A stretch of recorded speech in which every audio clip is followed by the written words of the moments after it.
Hi there, this is Mike Masuda, bass player and percussionist in the San Francisco South Bay.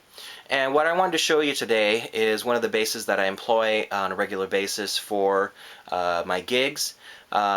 This is a Fender Precision Bass Special, sometimes known as a PJ bass because it employs a precision and jazz bass pickup.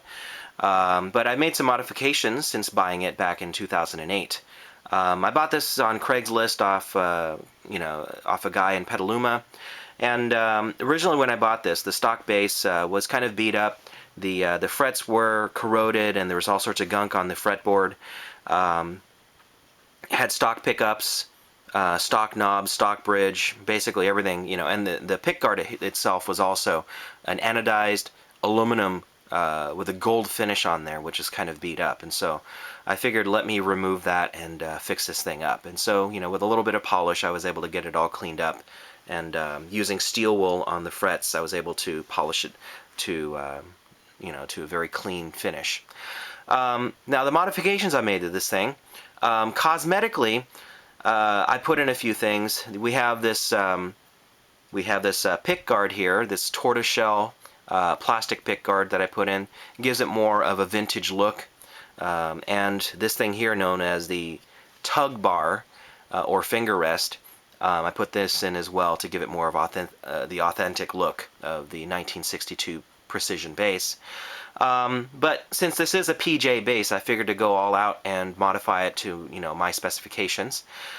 This is a chrome pickup cover, and you can buy these online for about 15 bucks. I put this on here to give it more of the Motown look, and it actually has a function associated with it.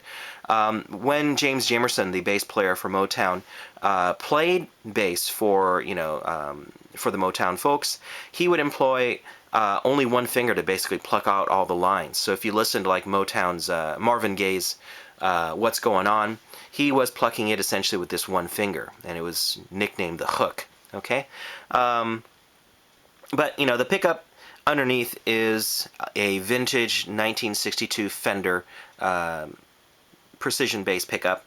I put that in because I wanted to get more of the authentic sound. It has the right coil, windings in the coil and such, the right strength for the magnets and all that stuff to give it the right sound. Anything different than that will give you a different type of sound, and so I wanted to get the authentic sound there. And so the cover here serves its purpose to be able to put your fingers on here to pluck, okay? And then in order to get the other half of the sound, you have to have a mute of some sort, a foam mute. The original 62 pickups came with a single mute over the top of the strings, and this was covered with a chrome bell on the back side over here. And so no matter how hard you pluck, it would attenuate, and the sustain of the notes would be more of a more like a stand-up bass as opposed to modern sounding bass. But I wanted to have more versatility, and so I went online and actually found this thing here, this gadget known as the bass mute.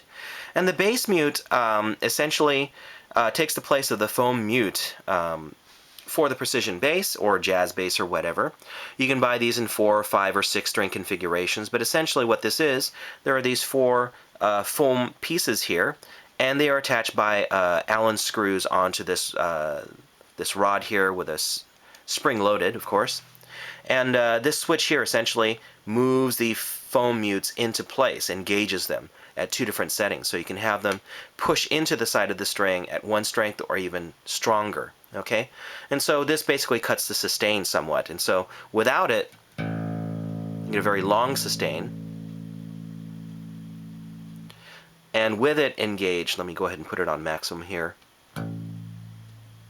Okay, if I pluck here, I get this sound, but if I pluck over here, okay, it gives you more of that old school sound. Okay, the other pickup I put in, this thing here, is a Seymour Duncan bass lines hot stack. Essentially it's a stacked humbucker, and if I want to access the sounds as a single coil off of this thing, there is a switch underneath the tone knob here, and so right now it is a humbucker, and if I want to get it as a single coil, I just pull it out like this. Okay, this thing still functions as a tone knob, but I rarely use it. Okay, the reason why I don't use it so much is because I have this baby here. Underneath this knob is something called a stellar tone styler knob made specifically for bass.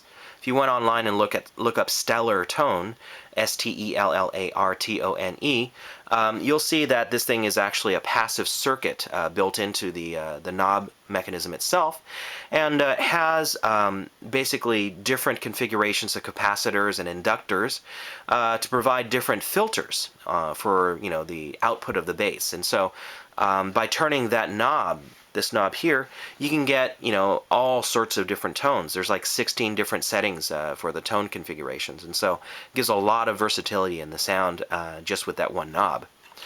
It takes the place of the regular tone knob, but I still have the tone knob here as well.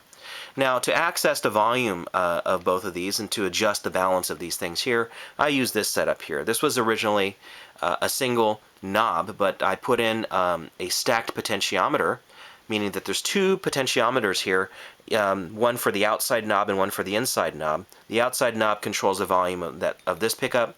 The inside knob controls the volume of this pickup, and so I can blend these two things in if I wanted to. Okay. Other modification. This thing here is not the stock bridge. This is a Leo Quan Badass Bridge 2.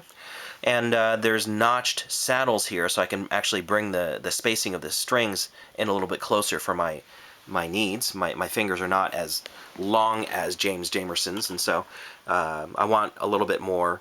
I prefer the closer strings for what I do. Okay. Now over here, I made a few modifications as well. There was originally a plastic nut here for to hold the strings down here in place, but I replaced that with a brass bridge. A brass nut here, and this gives the effect of the sound of fretting. And so a lot of older basses may have like a 0 fret here to sort of like compensate for that sound, because when you have a plastic one here, it changes the sound from open sound to fretted, and so by having a brass one there is a nice compromise to get that sound. And then these tuning keys over here are essentially official Fender ones that I put in after the fact.